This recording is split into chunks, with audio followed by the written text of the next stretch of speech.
À l'Assemblée nationale, comme on pouvait s'y attendre, les motions de censure déposées par LFI et le Rassemblement national ont échoué à être adoptées mercredi soir. Il a manqué 32 voix à celle de la France insoumise, bien davantage pour celle du RN. Le risque de censure du gouvernement est-il écarté pour les prochains jours? L'Assemblée nationale a rejeté mercredi 14 janvier les 2 motions de censure déposées par la France insoumise et le RN contre le gouvernement de Sébastien Lecornu pour protester contre la signature samedi du traité de libre-échange entre l'Union européenne et des pays latino-américains du Mercosur. Et ce malgré l'opposition unanime de la classe politique à l'accord.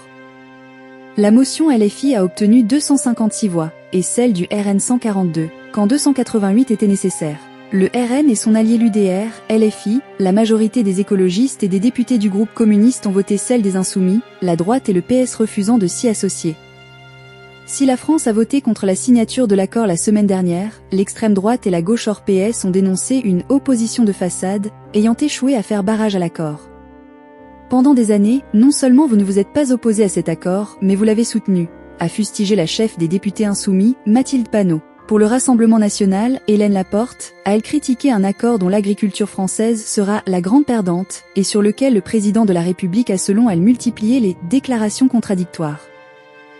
Des critiques balayées par le Premier ministre Monsieur Lecornu, qui a rappelé l'opposition de la France au traité et accusant LR et LFI de nourrir la division, quand toute l'équipe de France devrait tirer dans le même sens pour convaincre le Parlement européen de s'y opposer. Vote final du Parlement européen attendu en février. Les eurodéputés doivent voter le 21 janvier sur une éventuelle saisine de la Cour de justice de l'Union européenne. Ce scrutin est distinct du vote final du Parlement sur l'ensemble de l'accord, qui n'est pas attendu avant le mois de février au plus tôt.